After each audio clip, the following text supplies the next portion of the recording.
The Verkerish loomed like a serrated blade of obsidian against the void, its hull alive with flickers of alien glyphs as it swallowed the fragile human research vessel whole.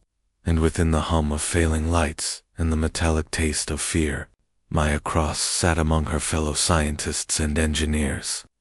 The sole translator in a world suddenly stripped of certainty, her voice small, and even as she bridged the guttural resonance of the alien officers with the desperate questions of her crew, each syllable met with smirks and disdain as the Verkerish commander sneered at the absurdity of humanity sending scholars instead of warriors, his words dripping with contempt that painted the humans as children playing at survival. And yet, while the others trembled or clenched fists against hopelessness, Maya lowered her gaze, her posture meek, every movement carefully subdued, but her eyes, quick, sharp, unblinking, never stopped tracing cadence and tone, mapping arrogance into opportunity.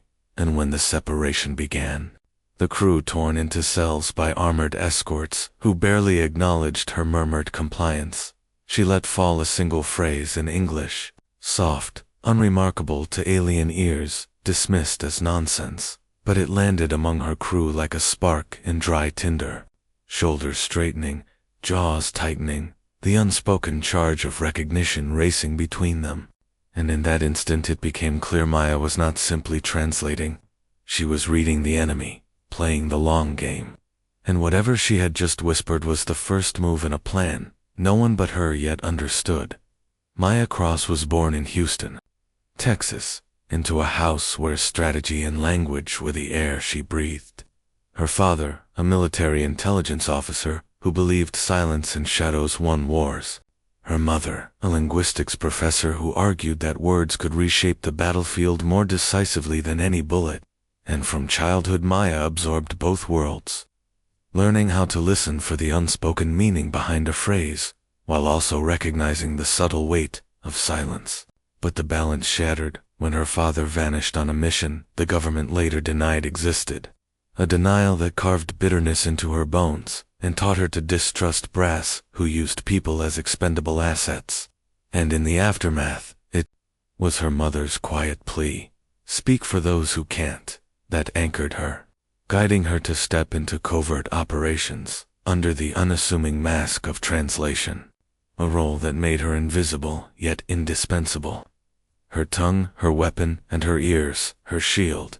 And now, aboard the research vessel intercepted by the alien cruiser Verkerish, she carried the double life with the precision of someone long practiced at deception, for while to most she was simply the crew's interpreter, in truth she was leading an intelligence-gathering mission disguised as scientific exploration, her purpose to listen, learn, and survive long enough to bring back knowledge that could determine whether Earth stood free or fell in chains. And though only a handful of crewmates knew her real role, she shared a quiet, unspoken bond with Commander Jason Hale, the ship's steady captain, who trusted her more than anyone, yet bore the ache of knowing she hid truths even from him, a tension that tightened whenever his eyes met hers. And beneath all of it the stakes pressed heavy, for the aliens mocked humanity as weak and unworthy.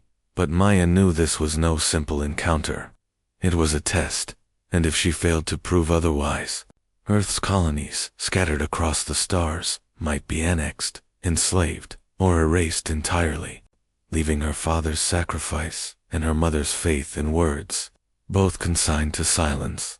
The interrogation chamber reeked of sterilized metal and arrogance, the alien officers circling like carrion birds as they mocked the trembling human crew for sending scholars instead of warriors, their guttural laughter echoing against the cold walls, until one officer, towering and armored, struck a young engineer across the face so hard his body crumpled to the floor, and though rage coiled hot in Maya's chest, she kept her expression measured, her voice even as she translated the insult with careful neutrality, the act of restraint, itself a weapon. Yet the cruelty only deepened as Commander Varix stepped forward, his scales glinting under harsh light, his smile wide and merciless as he declared, "Your people will kneel. You translator, you will speak our commands, when the humans serve us."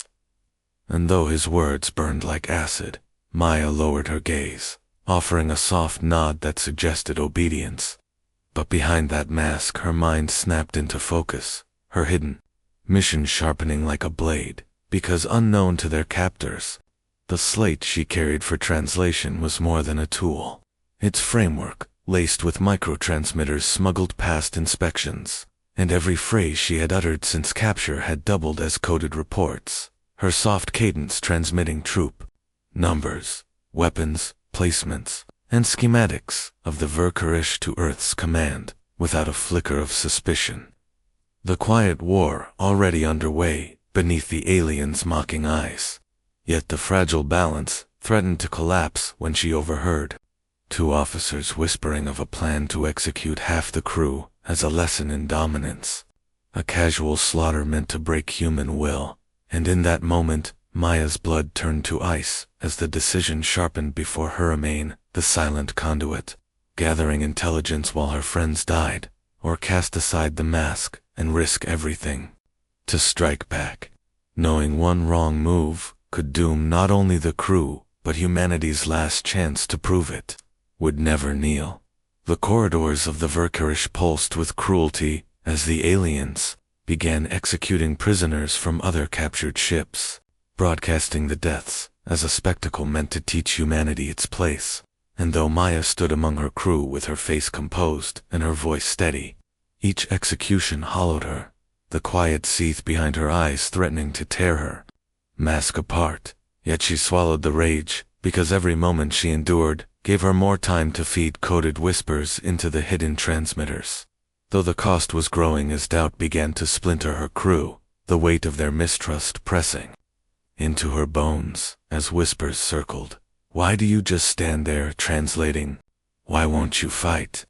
And though she wanted to scream the truth, to tell them their survival hinged on her silence, she bore their anger like a shield, until the fracture widened when Evan Ross, desperate and bitter, tried to barter her life for his own, dragging her before the aliens with accusations that her calmness proved treachery, his betrayal slicing deeper than the aliens' mockery. And for a breath her cover teetered on collapse, as Varix tested her loyalty with calculated cruelty, probing her responses, daring her to slip. Yet she clung to the memory of her father's last words, whispered before his final mission. "The first bullet isn't fired from a gun. It's fired from silence," and it was that mantra that kept her mask unbroken, her silence more lethal than any outburst, until her patience was rewarded with discovery. A flaw buried in the alien cruiser's defense grid, a fracture she could exploit a chance for the humans to seize control, but the cost burned like fire in her chest, because the strike would only succeed if she gave the order that would leave half of them behind, sacrificed for the rest. And the choice coiled before her like a blade, daring her to decide what kind of leader she truly was. The Chamber of Judgment blazed with alien arrogance as Commander Varix summoned Maya to stand before the assembled officers and her battered crew, his voice dripping with triumph as he declared that humanity would now kneel and she, the quiet translator, would speak their surrender to the galaxy. And though she walked forward with her head bowed, every step measured to look like defeat, her heart beat like a drum of steel. For this was the moment she had carried in silence since capture, the blade hidden inside her calm. And when she raised her head, the words that left her lips were not the alien decree but a phrase in English, soft yet sharp, one her crew had been trained to recognize. And in an instant, the devices she had smuggled in her slate synced, unleashing a cyber attack that chewed through the Verkerish S-systems from within. Lights flickering, alarms shrieking, confusion erupting as humans who had been dismissed as weak suddenly surged with purpose, seizing weapons, breaking free of restraints, and storming the control deck in a tide of fury. And amid the chaos, Maya came face to face with Varix, his sneer cutting through the smoke as he spat. "You are just a translator," to which she met his gaze without flinching, her voice steady and final as she replied, "You're right, I translate. And right now, I translate this fire." and with that the command detonated captured weapons across the ship, explosions ripping through the flagship, its towering arrogance collapsing in fire and steel as the humans' defiance was broadcast across enemy comms. A single wordless message that humanity would not kneel. It would burn its chains to ash. The wreckage of the Verkerish burned against the void as the surviving humans scrambled into stolen shuttles, the ship groaning under the sabotage that had gutted its pride.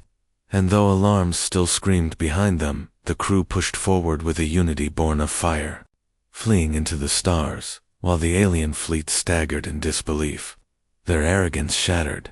And in the quiet that followed, Maya Cross stood no longer as the background voice, no longer as the quiet translator dismissed as harmless, but as the one who had turned silence into a weapon and defiance into survival. And as the crew gathered around her, battered but alive, she saw in their eyes the trust that had once been withheld, the acknowledgement that Jason Hale finally voiced when he told her with quiet gravity that he too had underestimated her. And though her chest tightened with grief for the crew who had fallen in the chaos, she held to the knowledge that they had not died nameless or silent, that her father's final lesson words are the first bullets had been honored in every phrase. She had turned into a weapon, and in that truth she found strength. For across the channels of the galaxy the message now carried like fire through dry grass.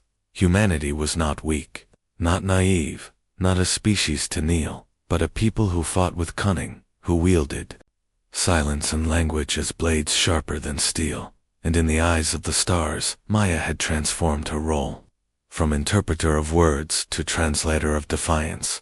Her quiet voice, the one that taught an empire to fear Earth. Years later, the galaxy looked different. No longer a cold theater where humanity stumbled in the dark, but a vast arena where alliances had begun to form, grudging respect forged in the shadow of defiance. And through every corridor of power whispered the legend of the translator who gave the kill order. A story retold in alien marketplaces and council chambers alike. Where once humanity had been dismissed as prey, it was now measured as equal and rival. And in that shifting tide, Maya Cross carried the weight of memory, her steps quiet as she approached the memorial wall, etched with the names of her fallen crew, each carving a fragment of the cost they had paid so others could walk free, her fingers tracing the letters with reverence as silence wrapped around her, like a shroud until a small voice tugged her back. A child's question, pure and unguarded. Were you really just a translator? And for a heartbeat the grief threatened to unmake her, but she steadied herself, turning to the child with a soft smile, her eyes alive with both sorrow and pride as she answered, just, "No." I was their voice, and with those words the scene widened, the camera pulling back to reveal the vast stretch of stars beyond the memorial. The silent acknowledgement that the galaxy was no longer watching a species to be mocked or broken, but a people who had spoken in fire and silence, and now stood as something greater, equals, rivals, and a force that would never kneel again.